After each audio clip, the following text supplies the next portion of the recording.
Hello everyone, আমি পায়েল। আমার নতুন একটি ভিডিওতে সবাইকে এত এত ভালোবাসা। আশা করি আপনারা সবাই খুব ভালো আছেন আর আমরাও কিন্তু বেশ ভালোই আছি। আজকে সকাল থেকে ভীষণ তাড়াহুড়োর মধ্যে সময় কাটছে। ইভেন বলা যায় গতকাল বিকেল থেকেই। একটাই কারণ, মিহির শরীরটা একটু খারাপ, সাথে আমার শরীরটাও ভালো না। তো ওই কারণে হয়তো আপনারা অনেকেই লক্ষ্য করেছেন আমি ইউটিউবে তেমন বড় ভিডিও 2-3 দিন মতো মিস করে গিয়েছি। একটু ইরেগুলার হয়ে গিয়েছি, তবে খুব বেশি না, 2-3 দিনের মতোই গ্যাপ হয়েছে। তো যাই হোক, আপনারা দেখলাম 2-1 জন কমেন্ট করেছেন যে ওপরের ওইটা কি। 2-1 জন না, একজনই কমেন্ট করেছেন উপরের ওই যে এই যে ব্যাপারটা, এই যে দাগ দাগ দাগ দাগ দেখতে পাচ্ছেন, হ্যাঁ, সরু সরু, ওইটা কিসের স্ট্যান্ড? আসলে এটা কোনো স্ট্যান্ড না, ওটা হলো একটা ফলের ঝুড়ি, মেটালের।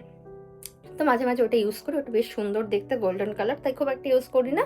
বাড়িতে বিশেষ কোনো ওকেশন বা বিশেষ কোনো ঘর সাজানোর থাকলে ওটা আমি বের করে ইউজ করি, আদারওয়াইজ আমার ওই বেতেরটাই থাকে সবসময়। তো আজকে যেহেতু শরীরটা একটু খারাপ, আমি ভেবেছি আজকে মুখ দিয়ে কথা বলে বলে ভিডিও বানাবো।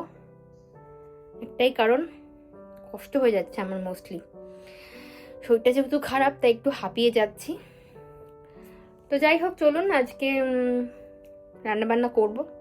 ভেবেছিলাম রান্নাবান্না করব না, কিন্তু ট্যাংরা মাছ ভেজেলাম, ডাল করব, সাথে আজকে একটু না সাঁচের পিঠে বানাবো। আপনারা দেখলাম অনেকে বলেছেন সাঁচের পিঠে কিভাবে বানাচ্ছি, কেমন করে বানালাম, কিভাবে শিখলাম। তো চলুন আজকে সেগুলো শেয়ার করব। আগে চলুন রান্নাঘরে যাই, গিয়ে ঝটপট করে মাছ টাছ সব ধুয়ে দিয়েছি, ডাল ধুয়ে বসিয়ে দিয়েছি সিদ্ধ হতে। এখন গিয়ে বাকি রান্নাটা করে নেই। সাজ পিঠাকে অনেকেই আপনারা ডাকেন চিতই পিঠা নামে, সাজ পিঠা নামে, সাজের পিঠা নামে, বিভিন্ন রকম নাম রয়েছে। আবার অনেকে দেখলাম আজকে পিঠেও বলে। তবে আমাদের আঞ্চলিক ভাষায় বা আমাদের ওই এলাকাতে এই পিঠাকে ডাকা হয় সাজ পিঠে বা সরা পিঠে নামে, কারণ ওই সাজের ওপরে যেহেতু মাটি সরা চাপিয়ে তারপরে, মানে যেটা ট্র্যাডিশনালি হয় আর কি, তেমন করে পিঠে বানানো হয়, তো ওই জন্য ওটাকে সরা পিঠে, সাজ পিঠে বলা হয়। মোস্টলি আমরা বাড়িতে ওটাকে ছোটবেলা থেকে সাজ পিঠে বলে জেনে এসেছি। তো এই হচ্ছে সাজ পিঠের চাল, এর মধ্যে বাসমতি জাপানিজ চাল দিয়েছি, চিনি গুঁড়া বা গোবিন্দভোগ চাল থাকলেও দেওয়া যায়, আমার বাড়িতে আছে, বাট আজকে আমি স্কিপ করলাম। আজকে দেখবো এই দুরকম চালে কেমন হয় ব্যাপারটা। চালটা ভিজিয়ে দিয়েছিলাম আমি আমার কাজটাকে একটু সুবিধাজনক বা একটু তাড়াতাড়ি করে নেওয়ার জন্য, এরকম মিক্সার গ্রাইন্ডারের মধ্যেই ব্যাপারটাকে আমি ভরে দিয়েছি। এখন এটাকে ভালো করে ঘুরিয়ে একটা সেমি স্মুথ পেস্ট বানিয়ে নেব, তারপর গরম জল নুন টুন দিয়ে ভালো করে ব্যাপারটাকে গোলাবো। তো সবার আগে চলুন এটাকে আমি এখন মিক্সার গ্রাইন্ডারে পেস্ট। যাই হোক, তো এখানে আমার স্মুথ যে পেস্টটা সেটা বানানো হয়ে গিয়েছে, দেখুন ব্যাপারটা এরকম এসছে, বেশ সুন্দর একটা সুগন্ধ এসছে। যেহেতু বাসমতি রয়েছে আর জাপানি চাল, সেটা প্রত্যেক দিনের সাধারণ চাল, তার মধ্যে তো একটা এক্সট্রা অ্যারোমা থাকেই।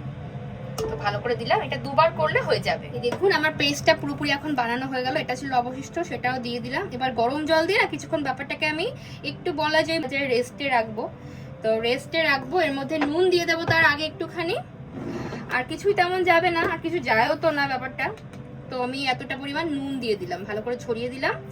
আর পরের দিকটা একটু ঘন ঘন হয়ে যাবে, আমি একটুখানি ঠিক ঠিক ব্যাপারটা চলে আসবে, তো তখন আমি যেটা করব, এর মধ্যে আরেকটুখানি গরম জল দিয়ে জাস্ট তখন বানিয়ে নেবো। দেখুন ব্যাপারটা এরকম এসছে, একদম স্মুথ করলে না তখন পিঠের ভিতরটা একটুখানি গলা গলা হয়ে যায়। তো চালের গুঁড়ো দিয়ে প্রথম একদিন বানিয়েছিলাম, অত ভালো হয়নি, তারপর এরকম করে বানিয়ে দেখলাম যে না, তারপর বেশ ভালো হচ্ছে। এইবার বুঝলাম বাড়িতে মায়েদের পিঠে এত ভালো কেন হয়, একদম ফ্রেশ চালের গুঁড়ো, ওরা গুঁড়ো করে তারপরই তো পিঠে বানায়। তো যাই হোক, চলুন এটাকে এখন রেস্টে রাখে এইভাবেই। এই ট্যাংরা মাছগুলো দেখছেন, আগের দিন এরই অর্ধেকটা আমি রান্না করেছিলাম, তো আজকে বানাচ্ছি একদম পেঁয়াজ দিয়ে শর্টে কাটে বানাবো। তার আগে নুন হলুদ দিয়ে ভালো করে ট্যাংরা মাছটাকে মাখিয়ে নেব, তারপর দেব ভাজতে। ভাজতে দিয়ে ওদিকে আমি পেঁয়াজ কুচি, কাঁচা লঙ্কা বা যা যা উপকরণ দরকার সবকিছু রেডি করে নেবো। আর যেহেতু পেঁয়াজ দিয়ে করব, ভাজা জিরেও রয়েছে, জাস্ট পেঁয়াজ কুচি করে একটা কিছু ফোড়ন দিয়ে ব্যাপারটাকে রান্না করে ফেললেই হয়ে যাবে। আর এই মাছ তো বেশিক্ষণ রান্না করতেও হয় না। তবে এবার জানেন তো, মাছগুলো বেশ ফ্রেশ পেয়েছি আমরা, এত ভালো ফ্রেশ ট্যাংরা, তাও আবার এত বড় বড়, এর আগে হয়তো খুব কমই পেয়েছি, পেলেও এই ইদানিংকালে পাইনি, অনেকদিন আগেই পেয়েছিলাম। ভালো করে মাখিয়ে নিলাম কোনো রকম। এখন চলুন এগুলোকে ভাজতে দিই। কড়াইতে তেল চাপিয়ে দিয়েছি, তার আগে অ্যাপ্রনটা পরে নেই। এই ধোয়া জামা কাপড় পরে আবার অ্যাপ্রন না পরে রান্না করলে কি হয়, সব তেল মশলা ছিটে আসে, তখন এই মানসিক একটা অশান্তি তো কাজ করে যে না, আমি নোংরা হয়ে গিয়েছি, আমাকে আবার ফ্রেশ হতে হবে এই রাত দুপুরে এই শীতের মধ্যে, যদিও গরম জল থাকেই, তারপরেও কুড়েমি হয় আর কি। তো ওই জন্য অ্যাপ্রনটা পরে নিলে উপরে জামা কাপড় ফ্রেশ থাকে, আর মিহিকে করে তুলতেও আমার কোনো হেজিটেট ফিল হয় না। তো দিকে দেখলাম ভালো মতো গরম হয়ে গিয়েছে। তো এই ট্যাংরা মাছ খেতে তো ভালো নিঃসন্দেহে, কিন্তু ওই যে মাছ থেকে তেল ছিটে আসে। এই যে এখানে আমার মুসুর ডালটা প্রায় হয়ে গেছে, দেখুন ডালটা কি সুন্দর সিদ্ধ হয়ে গিয়েছে। এখানকার ডাল যা তাড়াতাড়ি সিদ্ধ হয় না কি বলবো। মামা আসো আসো।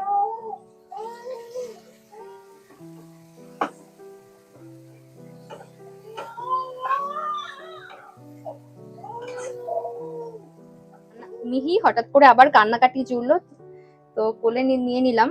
এখন হচ্ছে আমি দিয়ে দিচ্ছি একটুখানি জিরের গুঁড়ো, একটু হলুদ গুঁড়ো, আর একটু বেশি করে ঝাল দিচ্ছি। আমার কোলে বসে বসে রান্না দেখছে আর একটুখানি গোংড়াচ্ছে, দেখুন কেমন করে। তো চলুন মশলাটাকে ভালো করে পেঁয়াজের সাথে একটু কষিয়ে নিই। একদম অল্প মাছ, তাই অল্প মশলা, অল্প পেঁয়াজ, সবই অল্প অল্প। আজকে রাতের জন্য ডালটা একটু বেশি করেই করলাম, আসলে এর বোধহয় ঘুম পেয়েছে বুঝলেন, তো এই কারণে এরকম ঘ্যান ঘ্যান ঘ্যান ঘ্যান করছে। আর এই পাশে ডালটাও সুন্দর মতো হয়ে গেছে, একদম পাতলা প্যানপ্যানে ডাল রান্না হচ্ছে। এই ডালটা গরমকাল বা শীতকাল যে কোনো সময় খেতে খুব ভালো হয়। এটা যে কি সাংঘাতিক রকমের স্ট্রাগেল, এই বাচ্চা নিয়ে রান্না বান্না, তার উপর এখন যাবে ফোড়ন। এমনিতেই ভয় লাগে মেয়েটাকে নিয়ে, আর পারা যায় না।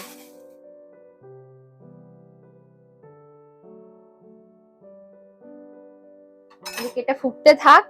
আর এই যে মামা, তোমার ঘুম পেয়েছে? এখন প্রচন্ড শীত তো এখানে, আর এদের স্কিন, আই মিন বাচ্চাদের স্কিন যেহেতু ভীষণ নমনীয় হয়, ভীষণই সেন্সিটিভ আর অনেক নরম হয়, তো যতই ক্রিমের মুখে আমি লাগাই না কেন কিছুতেই মুখটা ঠিক হয় না। তবে হ্যাঁ, যখন শপিং মল বা শপিং এরিয়া বাস ট্রেনে যায় তখন তো চারপাশটা বেশ গরম থাকে, তখন কি হয় মুখটা বেশ সুন্দর সফট আর ময়শ্চারাইজ হয়ে যায় অটোমেটিকলি। তখন বুঝতে পারি যে না, শীতের জন্য মেইনলি সমস্যাটা হচ্ছে। সব ঠিক আছে, কিন্তু এই কোলে নিয়ে বাচ্চা রান্না করা যে কি কষ্টের। যাই হোক, ডালটা আমার হয়ে গেল। একদম অল্প একটু ডাল করেছি, ডাল বেশি বাড়িতে করলে খাওয়াও হয় না, আর আমি ডাল অত বেশি ভালোবাসিও না, কিন্তু আজকাল আমি খাচ্ছি। ওই ওয়েটটা খুব বাড়ন্ত তো, ওই কারণে ভাত কম, সবজি বেশি, ডাল বেশি। তো চলুন ডালটা ডাইনিং টেবিলে রেখে আসি। ঝোলটা ফুটে আসার পর এখন আমি যেটা করবো, টমেটো আর মাছ সব একসাথে দিয়ে দিচ্ছি। একদম অল্প একটু মাছ, অল্প একটু টমেটো, তাই ঝোলটা একদম অল্প অল্পই করবো। এদিকে ট্যাংরা মাছের ঝোলটা নেবে গেল, আমি এখন এটাকে একটা পাত্রের মধ্যে দিয়ে দিলাম। এই যে এটা একদম সিম্পল পেঁয়াজ দিয়ে পাতলা ঝাল বা ঝোল যেটাই বলুন না কেন, তবে খেতে খুব ভালো হয়। অল্প ঝোলই করেছি, একটু টান টান নুন ঝাল দিয়েছি, তাহলে কি ব্যাপারটা ভালো লাগে। এখানে চালের গোলাটা রয়েছে দেখতেই পাচ্ছেন, এটাকে আমি এরকম থিকনেস করে বানিয়ে নিয়েছি এই যেরকম ভাবে। তো এর মধ্যে আরেকটু নুন অ্যাড করেছি, গরম জল দিয়ে ব্যাপারটাকে রেস্টে রাখার পর দেখতে পাচ্ছেন হাতার উপর একটুখানি দানা দানা রয়েছে। এরকম দানা দানা থাকলে তবেই পিঠেটা ফোলার চান্স থাকে, কিন্তু আমার তারপরেও প্রত্যেকবার আশঙ্কা হয় মনে, জানি না ফুলবে কিনা। তো এই হচ্ছে ব্যাপার। আমি এখন চালের গোলাটা রেস্টে রেখেছিলাম, এদিকে আমি এই যে ফ্রাই প্যানটা, ওটা আমি সুন্দর মতো ইয়ে করছি আর কি, হিট দিচ্ছি, প্রিহিট করছি। তারপর অল্প একটু অয়েল ব্রাশ করে ছাড়বো। এটার ওপরে এরকম একটা ঢাকনা থাকে, এটা মূলত বাংলাদেশি স্টাইল, এখানকার বাংলাদেশি বা এশিয়ান গ্রসারি শপগুলোতে এরকম কিনতে পাওয়া যায়। এগুলো আমাদের দেশে পাওয়া যায় কিনা আমার জানা নেই। এটা লোহার বেসিকলি। তো আমাদের দেশে এরকম লম্বা লম্বা পিঠেরটা খুব একটা চলে না, বাট আমি দেখিনি, চললেও আমি দেখিনি। যাই হোক, তো এরকম গোল গোলগুলো বেশি চলে। এটা হিট হচ্ছে, ওদিকে আমি গোলা যেহেতু বানিয়ে রেখেছি, এই যে গোলাটা বানিয়ে রেখেছি। আর হচ্ছে আমার কাছে সেরকম কোনো রুমাল ছিল না, সুতির রুমাল, তো আমি বিছানার চাদর ছেঁড়া ছিল আমার কাছে, তো সেখান থেকে আমি বেশ বড় বড় দু টুকরো নিয়েছি। ওই কি করব, ঢাকনা দেওয়ার পরে চারপাশে আমি এটা দিয়ে সিল করব, যাতে হাওয়াটা বেরিয়ে না যায়। দিলে পিঠেটা মোটামুটি ফোলার একটা চান্স থাকে।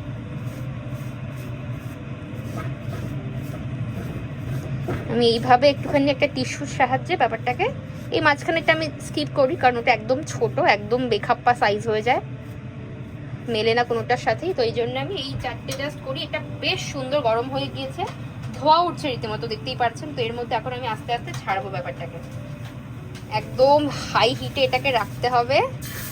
এই দেখুন ব্যাপারটা এরকম। আজকে যদি না ফোলে মান সম্মান সব যাবে, অন্যদিন ফুলেছে, আজকে যদি না ফোলে গেল সব মান সম্মান।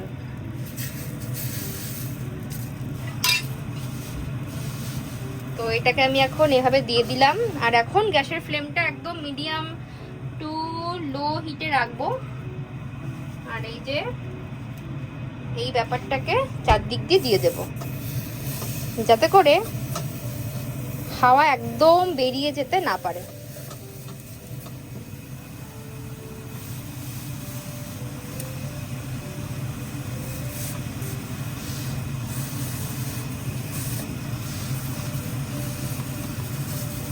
হতে থাকুক এটা। চলুন, অফিস থেকে এসেই কাঞ্চন মিহিকে কোলে নিয়েছে না, পাপার কোলে। এই টুপিটাকে দেখে মনে হয় সাইবেরিয়ার মানুষ তুমি বাবা।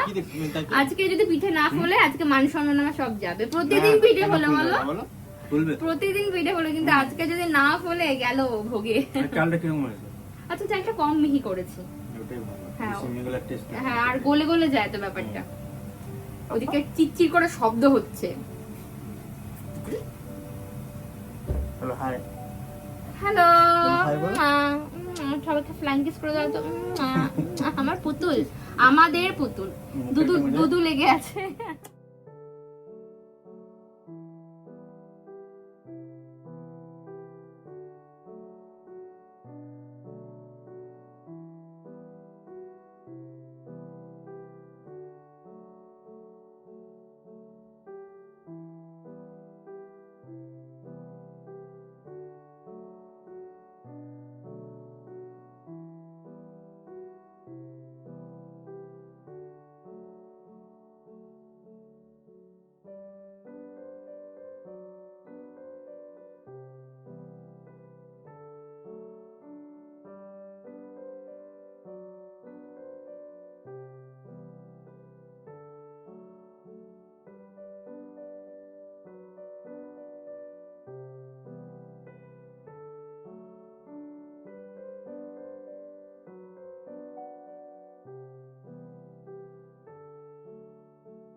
ধরো খেয়ে বলো কেমন হয়েছে।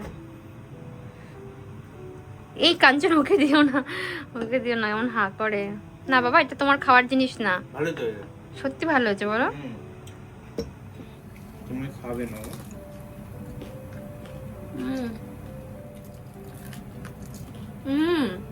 সত্যি খেতে ভালো হয়েছে।